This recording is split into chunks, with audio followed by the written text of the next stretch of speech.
Shalom. Puji dan syukur pada saat ini kita boleh merasakan sukacita, menikmati berkat Tuhan yang selalu baru dalam kehidupan kita. Terlebih untuk gereja kita tercinta dalam perjalanan 54 tahun pada tanggal 11 Agustus 2020. Bersama-sama kita bangkit berdiri secara bergantian. Kita menyatakan panggilan bakti sesuai Mazmur 150 ayat 1 sampai dengan 6. Haleluya. Pujilah Allah dalam tempat kudusnya. Pujilah Dia dalam cakrawalanya yang kuat. Pujilah Dia karena segala keperkasaannya. Pujilah Dia sesuai dengan kebesarannya yang hebat. Pujilah Dia dengan tiupan sangkakala. Pujilah Dia dengan gambus dan kecapi. Pujilah Dia dengan rebana dan tari-tarian. Pujilah Dia dengan permainan kecapi dan seruling. Pujilah Dia dengan ceracap yang berdenting. Pujilah Dia dengan ceracap yang berdentang. Biarlah segala yang bernafas memuji Tuhan. Haleluya. Mari kita pujikan PKJ 55 ayat 1, 4, dan 5.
Kebaktian syukur dalam rangka memperingati hari ulang tahun ke-54 GKI Bojonegoro ini berlangsung oleh karena pertolongan Allah Bapa, Putra, dan Roh Kudus. Amin.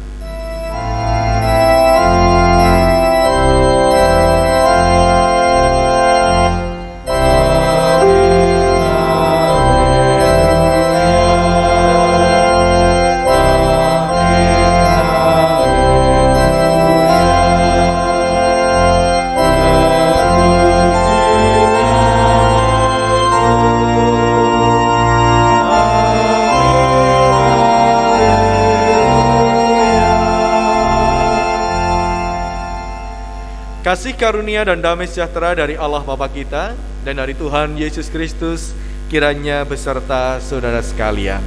Dan serta saudara juga. Silahkan duduk kembali. Kata pembuka yang mendasari ibadah kita pada saat ini terambil dari Ratapan 1 ayat 21 sampai dengan 25. Tetapi hal-hal inilah yang kuperhatikan. Oleh sebab itu, aku akan berharap.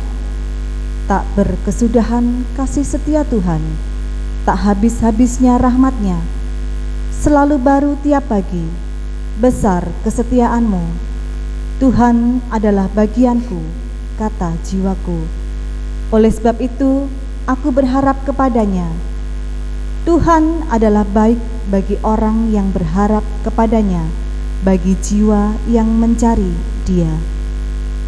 Bersama-sama kita pujikan NKB 111.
Kembali kami datang ke hadirat-Mu ya Tuhan. Sungguh kami percaya bahwa sumber pertolongan kami adalah Tuhan. Ketika sebagai gereja kami harus terus berlayar menuju labuhan abadi. Ketika sebagai gereja kami harus membentuk diri kami. Ketika sebagai gereja kami harus memenuhi tugas dan panggilan-panggilan kami. Kami bersyukur 54 tahun bukanlah waktu yang pendek, bukanlah sebuah perjuangan yang mudah. Tetapi manakala kami sampai pada saat ini, semua karena campur tangan Tuhan. Engkau yang menolong kami, Engkau yang memampukan kami sebagai gereja untuk terus berlayar dengan baik. Oleh karena itu ya Tuhan, pada saat ini kami bersama-sama bersehati datang di tempat ini. Bersama-sama bersehati dari manapun tempat kami berada. Kami boleh menyatakan syukur kami kepada Tuhan. Gereja kami ada, gereja kami bertumbuh, gereja kami terus berkarya karena kasih dan campur tangan Tuhan. Tetapi manakala Tuhan melihat dan menemukan bahwa kami belum bisa mewujud sebagaimana yang menjadi kehendak Tuhan, belum sepenuhnya menghidupi kasih, belum sepenuhnya memperjuangkan damai sejahtera, kami percaya Tuhan akan mengampuni kami, dan Tuhan boleh menyediakan sebuah lembaran kehidupan yang baru dengan kasih dan pertolongan Tuhan. Dengan segala situasi dan pergumulan yang ada, kami dapat terus melangkah bersama-sama. Di dalam nama Tuhan kami Yesus Kristus kami berdoa, amin. Jemaat sekalian yang dikasihi oleh Tuhan, bagi setiap kita yang boleh bersyukur kepada Tuhan, bahkan bagi setiap kita yang boleh menyatakan penyesalannya atas dosa dan kelemahan, maka berita anugerah diberikannya bagi kita sebagaimana yang disaksikan di dalam Mazmur 16 ayat 8 sampai dengan ayatnya yang ke-11. Raja Daud menyampaikan sabda Tuhan demikian: Aku senantiasa memandang kepada Tuhan, karena Ia berdiri di sebelah kananku, aku tidak goyah. Sebab itu hatiku bersukacita dan jiwaku bersorak-sorak, bahkan tubuhku akan diam dengan tentram.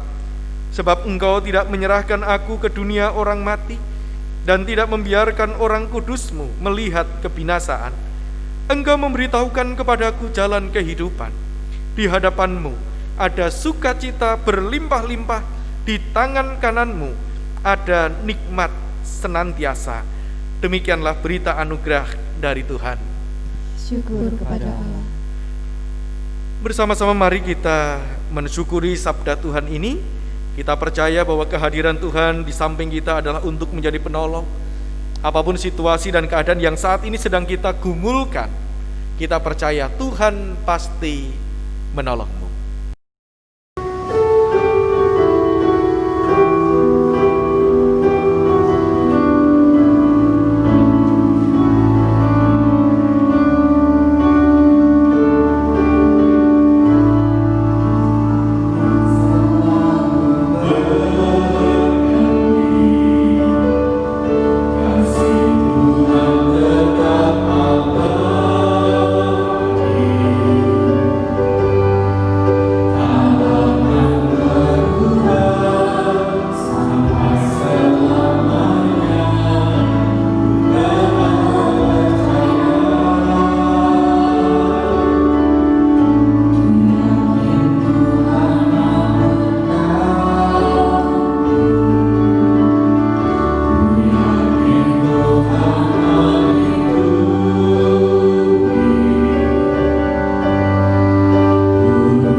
Dan kita akan membaca dan merenungkan firman Tuhan yang akan dilayani oleh Bapak Pendeta Martin Krisanto Nugroho.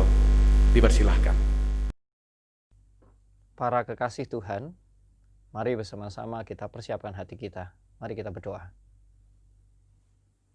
Ya Tuhan kami, Yesus Kristus, Engkau hendak menyapa kami dengan firman-Mu.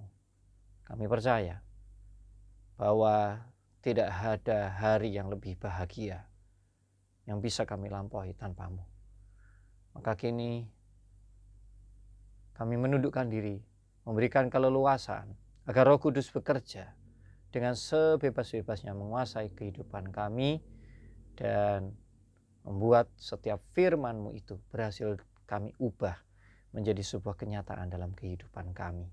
Di dalam Tuhan kami, Yesus Kristus, kami menaikkan sembah, syukur, dan mempersiapkan hati kami. Amin. Bacaan hari ini diambil dari kitab yang cukup jarang dibaca, yaitu kitab Hagai. Hanya ada 2 pasal. Dan mengapa ini dipilih? Karena kitab Hagai menceritakan bagaimana bangsa Israel membangun kembali rumah Tuhan atau bait suci. Mari kita bersama-sama membacanya dari Hagai 1 ayat 1 sampai 14. Pada tahun yang kedua zaman Raja Darius, dalam bulan yang ke-6, pada hari pertama bulan itu datanglah firman Tuhan dengan perantaraan Nabi Hagai kepada Zerubabel bin Shealtiel, Bupati Yehuda, dan kepada Yosua bin Yosadak imam besar. Bunyinya, beginilah firman Tuhan semesta alam. Bangsa ini berkata, sekarang belum tiba waktunya untuk membangun kembali rumah Tuhan. Maka datanglah firman Tuhan dengan perantaraan Nabi Hagai, bunyinya, apakah sudah tiba waktunya bagi kamu untuk mendiami rumah-rumahmu yang dipapani dengan baik, sedang rumah ini tetap menjadi reruntuhan? Oleh sebab itu beginilah firman Tuhan semesta alam. Perhatikanlah keadaanmu. Kamu menabur banyak tetapi membawa pulang hasil sedikit. Kamu makan tetapi tidak sampai kenyang. Kamu minum tetapi tidak sampai puas. Kamu berpakaian tapi badanmu tidak sampai panas. Dan orang yang bekerja untuk upah, ia bekerja untuk upah yang ditaruh dalam pundi-pundi yang berlubang. Beginilah firman Tuhan semesta alam. Perhatikanlah keadaanmu. Jadi, naiklah ke gunung, bawalah kayu dan bangunlah rumah itu. Maka aku akan berkenan kepadanya dan akan mengatakan kemuliaanku di situ, firman Tuhan. Kamu mengharapkan banyak tetapi hasilnya sedikit, dan ketika kamu membawanya ke rumah, aku menghembuskannya. Oleh karena apa? Demikianlah firman Tuhan semesta alam. Oleh karena rumahku yang tetap menjadi reruntuhan, sedang kamu masing-masing sibuk dengan urusan rumahnya sendiri. Itulah sebabnya langit menahan embunnya dan bumi menahan hasilnya. Dan aku memanggil kekeringan datang ke atas negeri, ke atas gunung-gunung, ke atas gandum, ke atas anggur, ke atas minyak, ke atas segala yang dihasilkan tanah, ke atas manusia dan hewan, dan ke atas segala hasil usaha. Lalu Zerubabel bin Shealtiel dan Yosua bin Yosadak, imam besar, dan selebihnya dari bangsa itu, mendengarkan suara Tuhan Allah mereka. Dan juga perkataan Nabi Hagai, sesuai dengan apa yang disuruhkan kepadanya oleh Tuhan, Allah mereka, lalu takutlah bangsa itu kepada Tuhan. Maka berkatalah Hagai, utusan Tuhan itu, menurut pesan Tuhan kepada bangsa itu demikian. Aku ini menyertai kamu, demikianlah firman Tuhan. Tuhan menggerakkan semangat Zerubabel bin Shealtiel, Bupati Yehuda, dan semangat Yosua bin Yosadak imam besar, dan semangat selebihnya dari bangsa itu. Maka datanglah mereka lalu melakukan pekerjaan pembangunan rumah Tuhan semesta alam, Allah mereka. Mari kita berkenalan dulu dengan Nabi Hagai. Ketika dia masih muda, dia pernah hidup di Babel sebelum memang semuanya kembali ke Yerusalem. dan bait suci hancur di tahun 586. Dan rupanya Nabi Hagai adalah salah satu juru bicara Tuhan untuk mengajak membangun kembali bait suci. Sejak kehancurannya di tahun 586 sebelum Masehi itu, 50 tahun lamanya melangkrak, baru berusaha dibangun. Tapi untuk membangun ini memakan waktu yang cukup lama. Baru sampai 6 tahun, terhenti lagi. Dan kemudian baru setelah itu dilanjutkan kembali. Sampai sekitar 14 tahun kemudian barulah selesai. Nah, rupanya kisah tentang pembangunan bait suci ini yang terkait dengan Nabi Hagai bisa kita temukan juga di kitab Esra dan kitab Sakaria. Seorang bernama Ewald berkata bahwa rupanya Hagai ketika masih muda, dia pernah melihat bait suci yang dibangun oleh Raja Salomo yang begitu megah itu.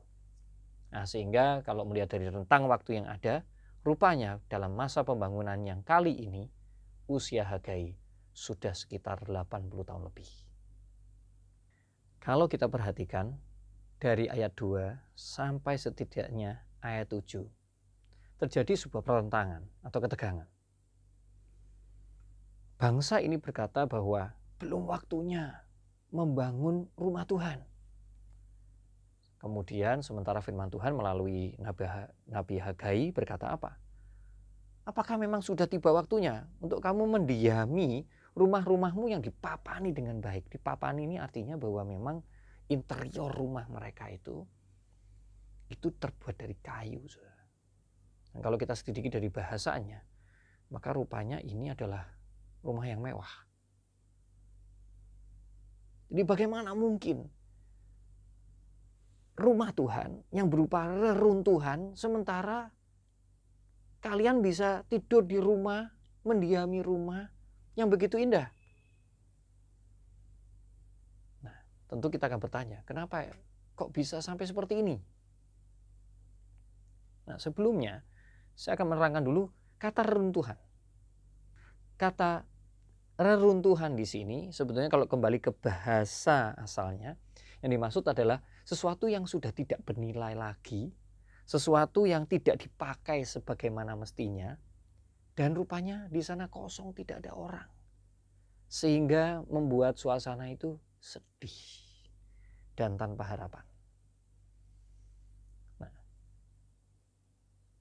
itu sebabnya ini terkait dengan penjelasan berikutnya yang mengatakan bahwa kamu menabur banyak tetapi pulang bawa sedikit. Kamu makan tapi akhirnya nggak pernah kenyang. Ya. Kamu minum tapi nggak akan puas. Nah, dan kalau kita perhatikan lagi, ada satu idiom ya, yang sampai diulang 2 kali di ayat 5 dan di ayat 7. Yaitu perhatikanlah keadaanmu. Kalau saya mengutip dari bahasa Inggris ya. Ini kata-katanya adalah put your heart on your roads atau give careful thought to your ways. Saya lebih memilih saya terjemahkan sebagai perhatikanlah perjalananmu. Nah, rupanya apa yang terjadi, saudara? Bangsa ini mengalami kemacetan. Jadi ini bukan hanya tentang membangun gedung fisik dari bait suci, tetapi bangunan spiritual atau rohani dari keseluruhan bangsa ini. Dalam perjalanan hidup saya mengalami 2 kali setidaknya hal yang terkait dengan pembangunan atau setidaknya renovasi gereja. Yang pertama adalah di GKI Denpasar, dan yang kedua di GKI Bondowoso. Dan saya masih ingat ketika di Jemaat Denpasar, kami semua diajak untuk mengadakan doa berantai dan berpuasa dan sebagainya, ketika ada satu lahan yang kita imani bahwa itu akan menjadi tempat bagi kita semua untuk nantinya beribadah. Nah, saudara sekalian, dan apa yang terjadi? Suatu hari tiba-tiba diumumkan bahwa ada seorang, entah siapa namanya, dirahasiakan gitu ya, no name gitu ya, yang mempersembahkan uang yang besarnya sesuai dengan harga tanah itu dan memberitahu bahwa lebih baik uang yang sudah dikumpulkan itu untuk membangun. Wah, kami semua serentak ya, tentu senang ya, nggak ada yang nggak senang dengan itu. Namun pertanyaannya, apakah memang peristiwa ini karena atau akibat dari doa berantai yang dilakukan? Jawabannya jelas tidak. Mengapa saudaraku? Karena doa berantai yang dilakukan tujuannya bukan untuk menggedor pintu surga dan merubah keputusan Tuhan atau mengatur Tuhan, bukan. Tetapi yang lebih dilakukan adalah bahwa kita memawas diri, kita berjalan bersama Tuhan. Doa berantai adalah kita betul-betul tunduk, karena bagaimana kita mengisi kehidupan gereja yang akan dibangun gedungnya itu nanti. Dan pembangunan itu hanya sebuah simbol dari bangunan jemaat kita yang sesungguhnya, hati kita, iman kita, pergumulan hidup kita di tengah segala tantangan. Sebetulnya itu yang lebih mengisi doa-doa. Nah, hal ini mungkin ada kaitannya lah ya dengan semangat yang baru saja oleh Tuhan juga diberi tanda gitu ya, dengan izin yang keluar.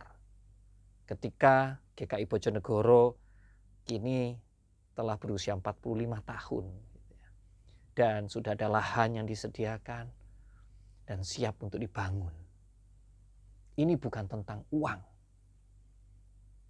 tetapi bagaimana membangun diri dan kehidupan yang lebih luas dan keberadaan gereja di tengah masyarakatnya. Nabi Hagai justru menekankan bahwa rumah Tuhan ini bisa kita maknai bahwa ini adalah sumber kehidupan, sumber penghidupan bagi semua kita.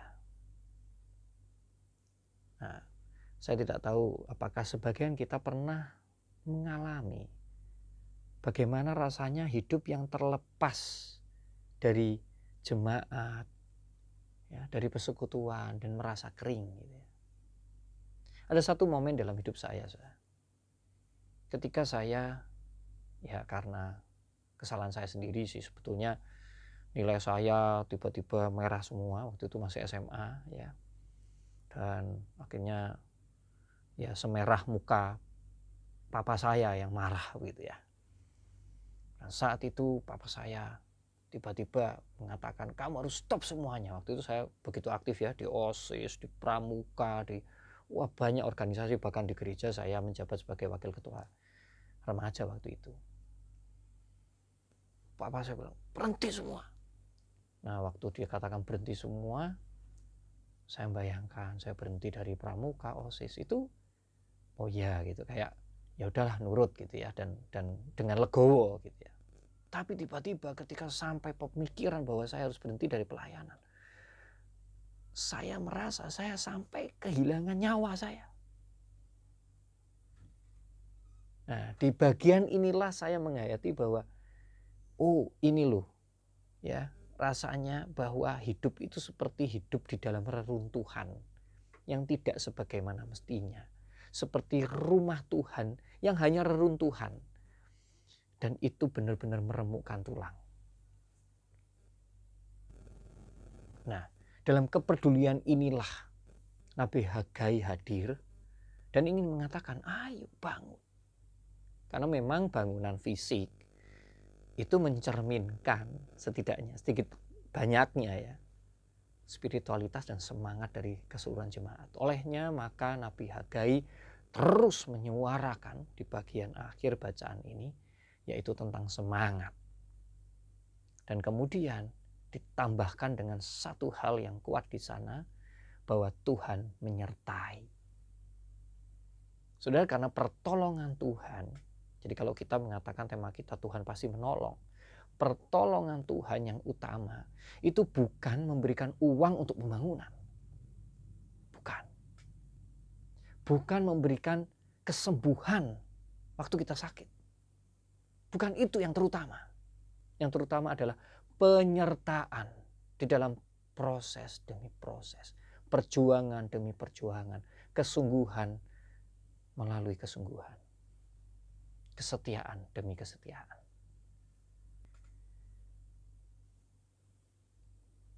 Kini kita masuk di bagian kesimpulan dari bacaan kita. Sebenarnya ada dua hal. Masalah yang datang dari luar dan masalah yang datang dari dalam. Apa yang dikatakan oleh Nabi Hagai? Ini adalah tentang bagaimana kita memprioritaskan. Apa prioritas kita di dalam kehidupan beriman kita? Masalah yang pertama adalah masalah sosial saat itu yang sungguh nyata. Mereka berada di dalam tekanan-tekanan dari bangsa-bangsa lain dan sebagainya. Itu sangat nyata memang. Nah, jadi rupanya ini bisa menjadi topangan untuk kita di masa pandemi ini. Nah, ini masalah yang begitu nyata, mendunia. Nah, lalu bicara tentang prioritas, apa yang terjadi, saudara? Nabi Hagai mengingatkan, jangan meletakkan imanmu di bawah masalah sosial. Jangan letakkan imanmu di bawah pandemi ini. Sebaliknya, letakkan permasalahan di bawah. Iman berada di atas. Lalu bicara tentang masalah domestik atau rumah tangga atau pribadi, saudara.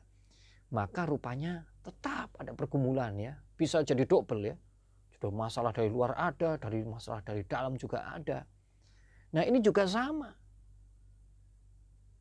Jangan sampai imanmu berada atau lebih kecil dari masalahmu. Kita seringkali tanpa sadar membuat masalah kita menjadi prioritas. Tapi bukan iman kita di dalam menghadapi masalah itu. Bukan. Jadi kita melihat masalah kita yang begitu besar, kita terpaku di situ, kita bulat, kita ruwet dan mau berputar-putar di masalah itu tanpa kita justru menggarap rumah Tuhan, yaitu rumah iman kita yang adalah bait suci di mana Tuhan tinggal di dalamnya. Nah, inilah yang diingatkan bersama sehingga kenapa menjadi reruntuhan dan kehilangan semangat. Mari kita kembalikan. Di mana letak iman kita? Mari kita prioritaskan kembali Tuhan di dalam hidup kita. Seperti yang dikatakan, ingatkan kembali tentang bangunan Allah oleh Rasul Paulus di dalam 1 Korintus 3 ayat 7-11. Tapi saya akan mengambil bagian terutama di ayat 9 yang mengatakan seperti ini. Karena kami adalah kawan sekerja Allah. Kamu adalah ladang Allah, bangunan Allah. Jadi mari kita harus siap untuk memeriksa kembali pondasi dari bangunan itu. Apakah Kristus masih menjadi pondasi utama dalam hidup Anda dan saya? Jika pondasi itu yang goyang, tentu bangunan di atasnya akan terancam untuk ambruk oleh badai kehidupan yang senantiasa tak henti-hentinya menerpa kehidupan kita. Mari jemaat GKI Bojonegoro, saya mengucapkan selamat ulang tahun ke-45. Bangunlah imanmu. Dari situlah kita semua akan menemukan semangat. Maka pembangunan gedung fisik itu adalah perkara angka yang juga akan kita lewati bersama-sama. Anda, Bapak, Ibu semua lewati tanpa terasa. Tetapi yang terutama, fokus tetap kepada bangunan iman yang harus terus dikerjakan, yang tak tergoyahkan oleh masalah sebesar apapun yang bisa menghalang sewaktu-waktu di depan kita. Tuhan menyertai dan memberkati kita. Amin. Mari bersama-sama kita menaikkan syafaat. Tuhan, kini kami sadar bahwa hanya dengan bangunan iman kamilah kami dapat mempunyai kalimat yang begitu kuat dan nyata tentang Tuhan pasti menolong. Karena Tuhan bukan hanya menolong jemaat ini untuk menyelesaikan bangunan fisik gedung gereja pada masanya nanti, tetapi terutama bangunan jemaat Tuhan dan bagaimana jemaat ini boleh berkarya lebih lagi. Pakailah agar setiap rumah membangun keluarga yang kokoh, bukan berdasarkan materi, bukan berdasarkan hanya sampai kesehatan tubuh, tetapi terutama mementingkan iman-iman dari bahkan generasi penerus. Bukan hanya menyibukkan diri pada dan menenggelamkan diri pada pekerjaan dan pendidikan, tetapi terutama sendi-sendi iman yang menjadi prioritas. Ya Tuhan, masa pandemi ini jangan menjadi halangan bagi setiap insan kami untuk terus mendoakan satu sama lain, terus menjangkau dengan doa kami yang menembus batas, menembus ruang dan waktu, untuk memperdulikan banyak hal yang masih perlu kami doakan. Mereka yang menderita, mereka yang menjadi korban, mereka yang menjadi akibat dari tersebarnya virus, mereka yang harus mengorbankan diri mereka untuk tersita waktunya, tenaga, bahkan terancam hidupnya untuk merawat pasien. Tuhan, kami juga berdoa untuk alam ciptaan Tuhan yang mungkin situasi yang mengenakkan mereka saat ini akan jangan-jangan juga akan berakhir bersama dengan berakhirnya pandemi. Namun kami percaya gereja Tuhan, GKI secara keseluruhan boleh dipakai sebagai senjata Tuhan untuk memberikan kesadaran bagi manusia untuk merawat, untuk hidup bersama. Seperti alam telah mengayomi kami, demikian kami juga perlu memperdulikan dan bekerja sama dengan alam. Demikian juga kehadiran GKI Bojonegoro di tengah masyarakat dan semua unsur-unsurnya, baik pemerintahan, agama-agama lain, semua organisasi masyarakat yang ada, lembaga, institusi, pejabat-pejabat pemerintah. Kami percaya bahwa iman yang sudah ditaburkan di berbagai tempat boleh bersemi, berbuah lebat. Pakailah segenap kami Tuhan sebagai alat-Mu senantiasa. Dengan demikian kami berdoa dan percaya bahwa setiap kemampuan ekonomi yang kami sisihkan, yang bahkan kami prioritaskan, yang kami persembahkan, berupa materi, berupa waktu, pikiran, ide, gagasan, hati, semuanya boleh membangun bersama GKI Bojonegoro, dan pada akhirnya nanti di gedung yang baru kami percaya kami juga mengalami banyak pembaharuan hidup. Terima kasih ya Tuhan. Inilah setiap doa dan pergumulan kami yang kami satukan bersama doa yang Kau berikan. Bapa kami yang di surga, dikuduskanlah nama-Mu. Datanglah kerajaan-Mu, jadilah kehendak-Mu di bumi seperti di surga. Berikan kami pada hari ini makanan kami yang secukupnya, dan ampunilah kami akan kesalahan kami, seperti kami juga mengampuni orang yang bersalah kepada kami. Dan janganlah membawa kami ke dalam pencobaan, tetapi lepaskanlah kami dari yang jahat. Karena Engkaulah yang mempunyai kerajaan, kuasa, dan kemuliaan sampai selama-lamanya. Amin.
Tiba saatnya bagi kita untuk memberikan persembahan syukur kita kepada Tuhan. Nats yang akan melandasi persembahan kita terambil dari Roma 12 ayatnya yang pertama. Karena itu saudara-saudara, demi kemurahan Allah, aku menasihatkan kamu, supaya kamu mempersembahkan tubuhmu sebagai persembahan yang hidup, yang kudus, dan yang berkenan kepada Allah. Itu adalah ibadahmu yang sejati. Mari kita mengiringi persembahan kita dengan menyanyikan pujian dari PKJ 170, baitnya yang pertama dan ketiga. Terbitlah kini sang matahari. Jemaat sekalian yang dikasihi Tuhan, secara khusus persembahan yang kita persembahkan kepada Tuhan dalam HUT yang ke-54 ini akan kita persembahkan untuk panitia pembangunan gereja yang akan segera memulai untuk proses pembangunannya.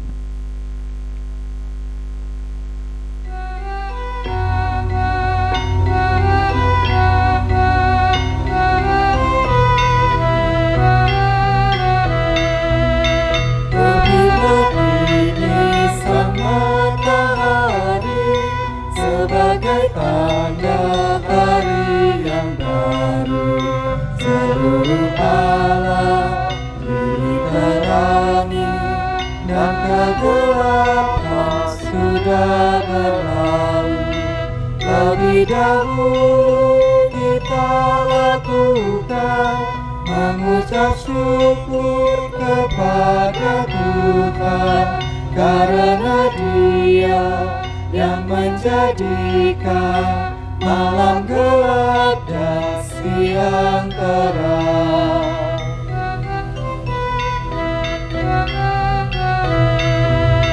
Apapun juga kita lakukan di dalam tugas dan tutur kata, kita lakukan di dalam Tuhan sambil bersyukur kepada Allah.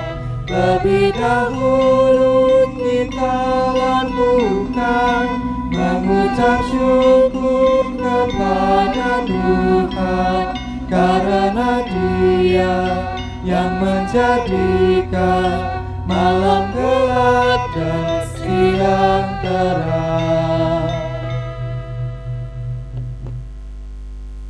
Mari kita bawa persembahan kita dalam doa. Tuhan Yesus, Allah Bapa kami yang bertata dalam kerajaan surga yang mulia, sungguh kami mengucap syukur, terima kasih Tuhan, kalau pada kesempatan ini kami boleh memberikan persembahan kami kepadamu. Biarlah Tuhan, Kau yang menguduskan, yang menyucikan persembahan kami ini, sehingga persembahan kami ini boleh berguna terutama untuk pembangunan gereja Tuhan GKI Bojonegoro ini. Terima kasih Tuhan, kami juga berdoa untuk setiap majelis jemaat maupun komisi yang mengelolanya. Biarlah Tuhan juga memberikan hikmat supaya dapat mengelola persembahan kami ini dengan baik. Terima kasih Tuhan Yesus. Dalam nama Tuhan Yesus kami berdoa dan mengucap syukur. Haleluya. Amin. Kita akan mendengarkan sambutan dari Ketua Majelis Jemaat GKI Bojonegoro kepada Ibu Penatua Lenti Barutu. Kami persilakan.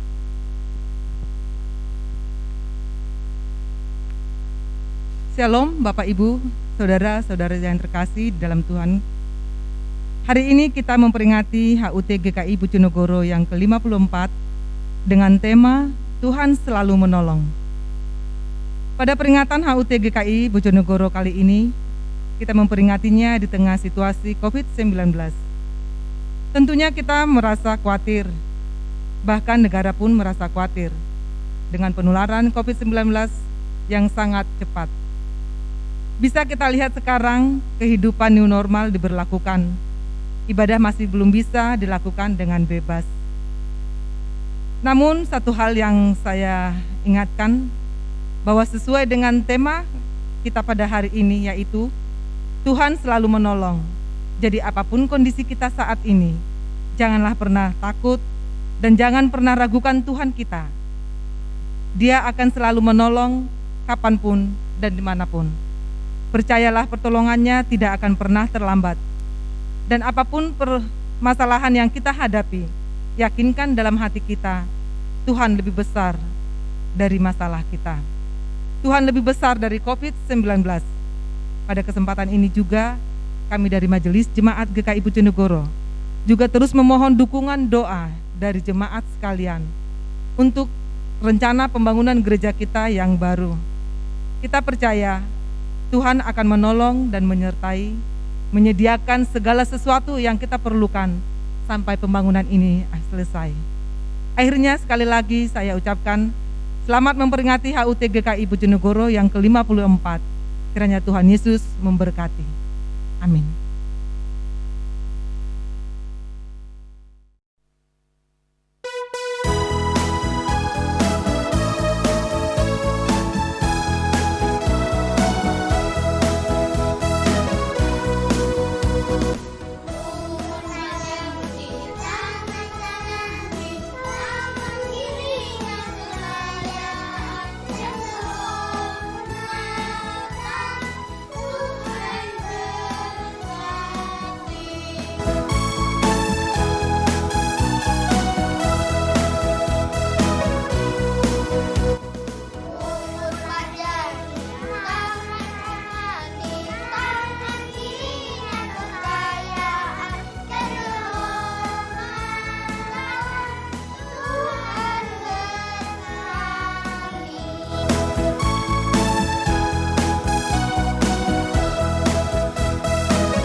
Selamat ulang tahun GKI Bojonegoro yang ke-54. Happy birthday.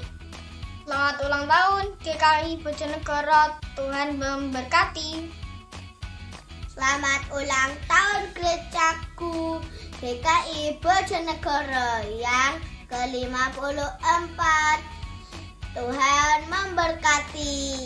Selamat ulang tahun GKI Bojonegoro yang ke-54.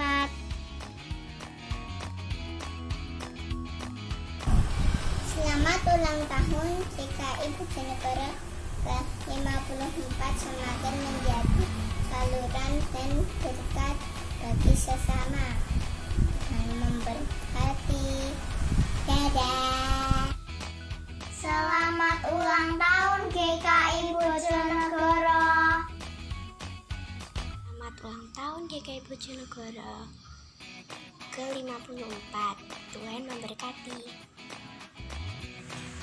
Selamat ulang tahun yang ke-54 GKI Bojonegoro.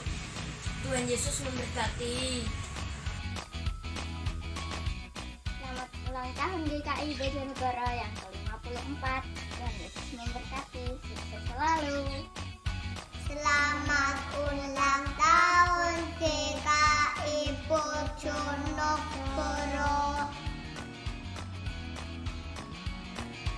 Ulang tahun GKI Bojonegoro, Tuhan memberkati. Birthday GKI Bojonegoro yang ke-54, Tuhan memberkati. Terima kasih. Ulang tahun GKI Bojonegoro, Tuhan memberkati. Selamat ulang tahun GKI Bojonegoro, Tuhan Yesus memberkati. Ulang tahun GKI Bojonegoro, Tuhan memberkati. Selamat ulang tahun GKI Bojonegoro, Tuhan memberkati. Selamat ulang tahun GKI Bojonegoro, Tuhan Yesus memberkati. Selamat ulang tahun GKI Bojonegoro, Tuhan Yesus memberkati.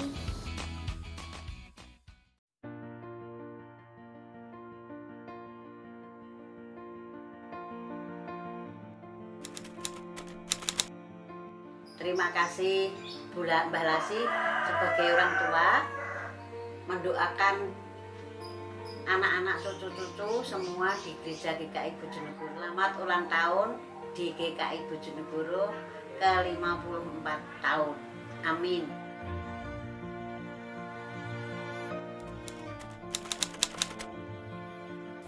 Shalom, saya bekerja di GKI Bojonegoro kurang lebih sudah berjalan 19 tahun. Puji Tuhan sampai saat ini dalam keadaan baik. Tentunya hanya penyertaan Tuhan yang senantiasa hadir di tengah-tengah kehidupan pekerjaan saya.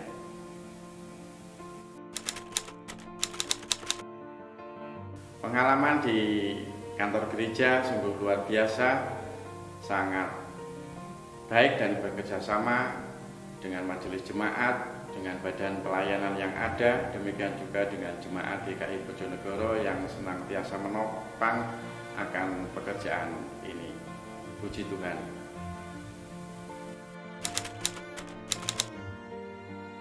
Puji Tuhan kalau jemaat GKI Bojonegoro berulang tahun yang ke-54 tahun, semoga senantiasa ketika berjemaat berjalan sesuai dengan kehendak Tuhan.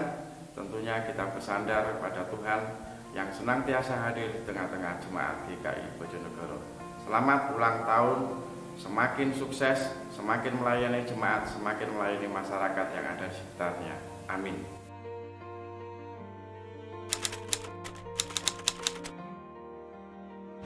Saya bekerja di GKI kurang lebih 8 tahun.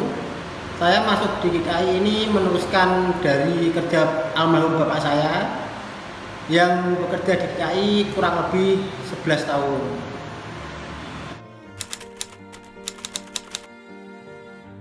Pengalaman saya kerja di GKI yang kurang lebih 8 tahun ini, saya di sini merasa senang karena saya di sini seperti mendapatkan keluarga baru.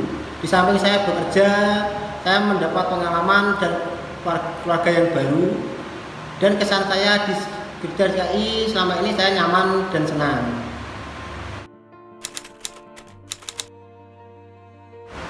Saya Erwin Trisnadi.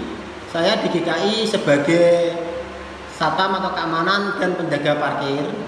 Untuk pesan buat GKI, saya berpesan semoga GKI lebih maju, lebih baik, lebih melayani jemaat dengan baik, dan semoga GKI semakin baik ke depannya. Dan saya tak lupa mengucapkan juga selamat ulang tahun yang ke-54 buat GKI. Semoga GKI tambah baik-baik dan semakin baik. Terima kasih.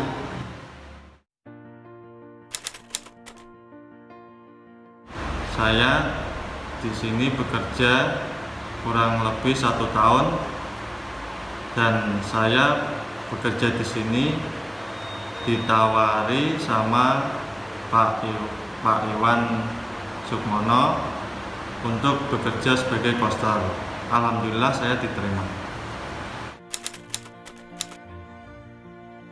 Pengalaman saya selama bekerja di sini, saya merasa senang dan nyaman karena atas bantuan Bapak Ibu sekalian, dan mohon bantuannya Bapak Ibu untuk kedepannya. Saya Aris, saya sebagai koster di GKI Bojonegoro mengucapkan selamat ulang tahun GKI yang ke-54, semoga makin baik untuk jemaat dan karyawan. Kita memasuki prosesi pemotongan tumpeng. Dengan penuh sukacita kita nyanyikan lagu Selamat Ulang Tahun.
diberikan kepada Bapak Pendeta Iwan Sukmono.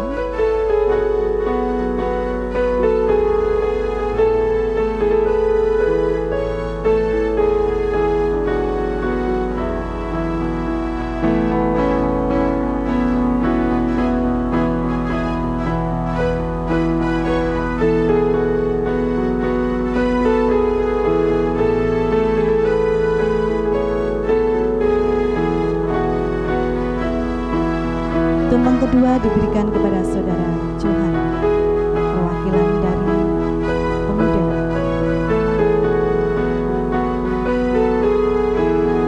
Tumpeng ketiga diserahkan kepada Ibu Rini sebagai perwakilan jemaat dewasa.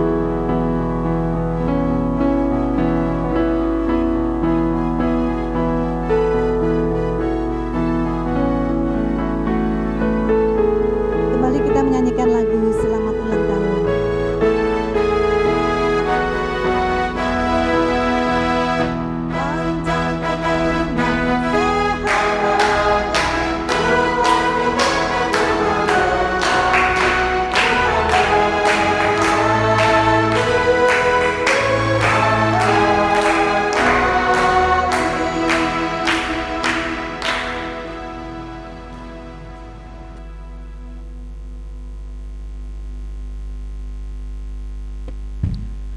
Jemaat sekalian yang dikasihi Tuhan, sungguh kita patut bersyukur oleh karena di dalam situasi yang penuh dengan kesederhanaan, tetapi kita tetap bisa memperingati 50 tahun perjalanan GKI Bojonegoro.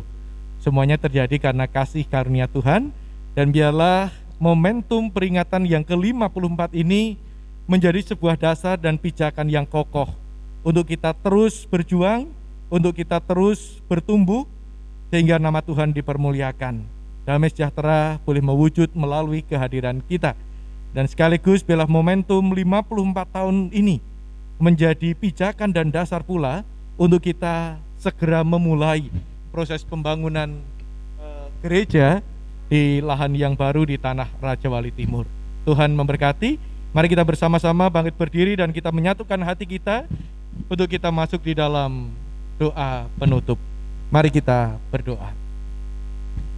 Bapa yang bertahta dalam kerajaan surga, kami bersyukur ya Tuhan, untuk malam hari yang indah kami boleh bersama-sama bersehati mensyukuri kasih karunia Tuhan untuk 54 tahun perjalanan gereja kami. Kini kami sampailah pada penghujung acara ini. Kami akan kembali melanjutkan kehidupan kami. Kami akan melanjutkan karya-karya yang Tuhan percayakan bagi kami. Biarlah kiranya kasih karunia Allah Bapa, keselamatan di dalam Tuhan Yesus Kristus, serta persekutuan dengan kuasa Roh Kudus menyertai setiap kami dari sekarang sampai selama-lamanya. Amin.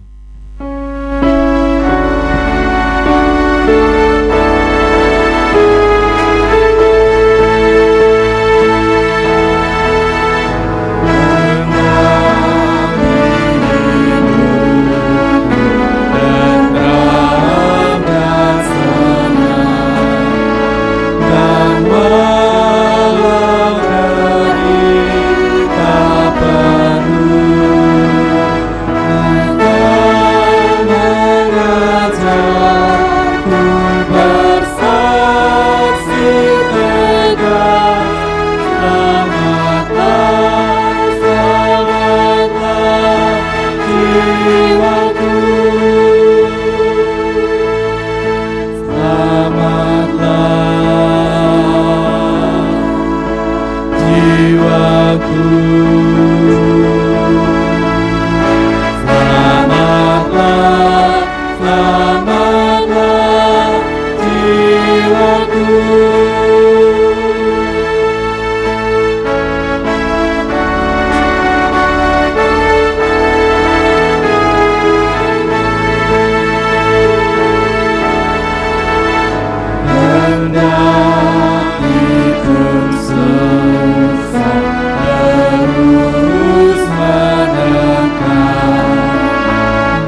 lakukan.